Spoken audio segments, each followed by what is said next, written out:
आवेलू रोज गवावेलू दुल्हन आवेलू। कहल लगा कि माई बाबू से बड़ा ये धरती पर कोई देवी देवता ना हो।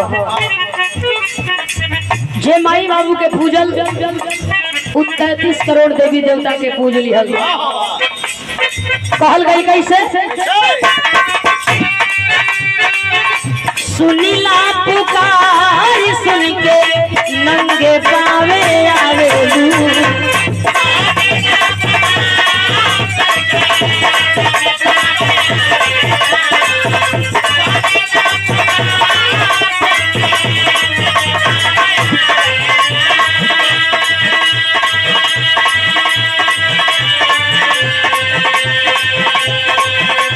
अचरा का प्यारी नहीं ममता लुटावेलू।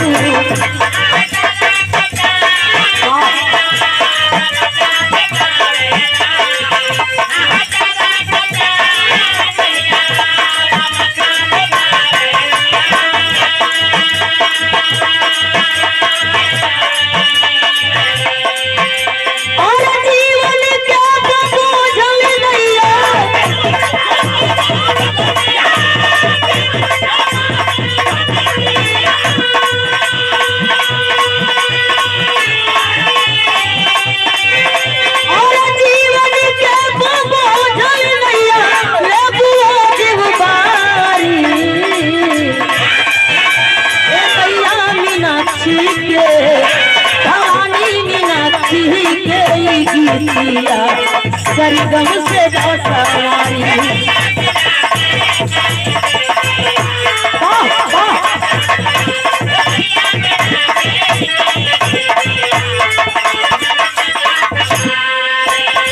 रोज आवेलू यहाँ के गवा के चल जालू। माई का कर्जा न कोई भरो न कोई भरी। लोग कहेला अमृत का धार कोई कितनो पियाई एगो माई बिना कैसे करे जवा जुड़ाई हो भाई एगो माई बिना।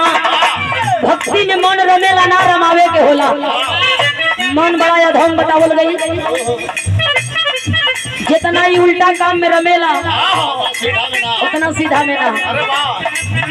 लोग कहेलन मन की तरंग मार लो बस हो गई भजन।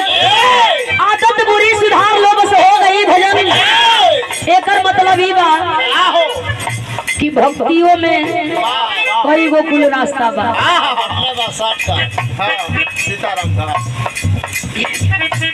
ऐसे कई गो रास्ता बा। धूप दीप अगरबत्ती बिना लिए जे गई अगर मन में भक्ति के भाव बा तो भक्ति सफल बा। आ कई किलो कपूर कई खोखा अगरबत्ती धरा दे अब भाव नहीं खे तब भोजन के कोनो मतलब कहल जाला कि भाव से भोजन अब भाव से भोजन केहू का सफल होला। बिटिया कहे कैसे? सुनीला पुकार सुन के नंगे पावे आवेलू।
मर गई, ऐतिहासिक पुरुष लोग हो गए, इतिहास में नाम लिखल गई।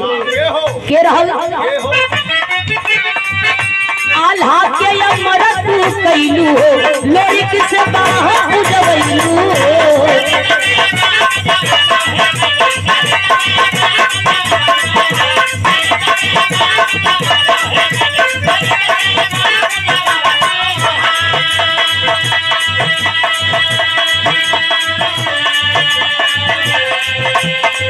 अरे कालिदास और वाल्मीकि से तू ही वेद लिखवैलू हो।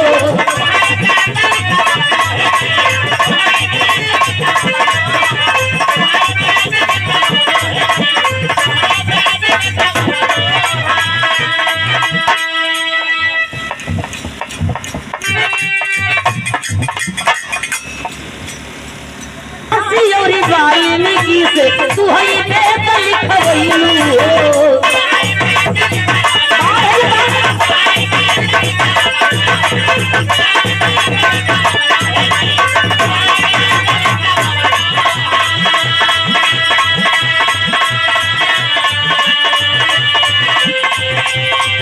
अरे कलक बिछा पथ जो है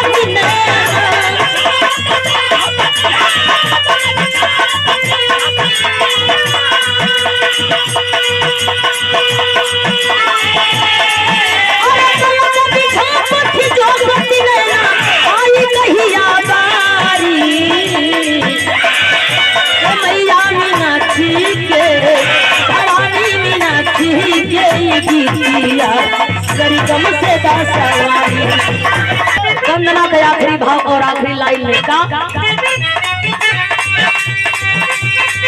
चंद्रिका के गुरु बिहारी हो, राम लाल के चंद पुजारी हो।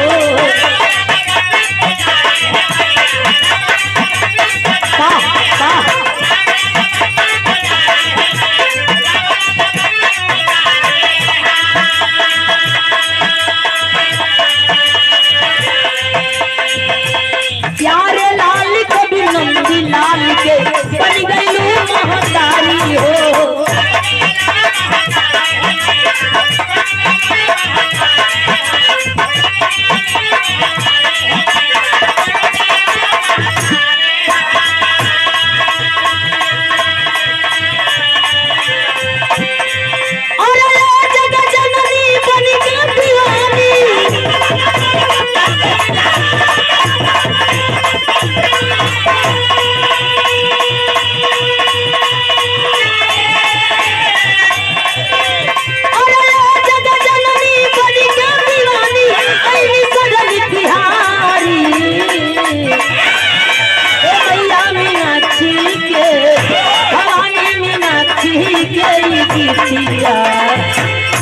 अरे सरिगम से दासवारी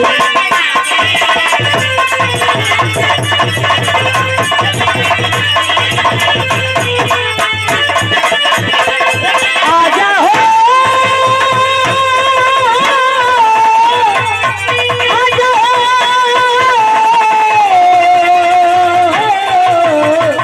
मैया हो।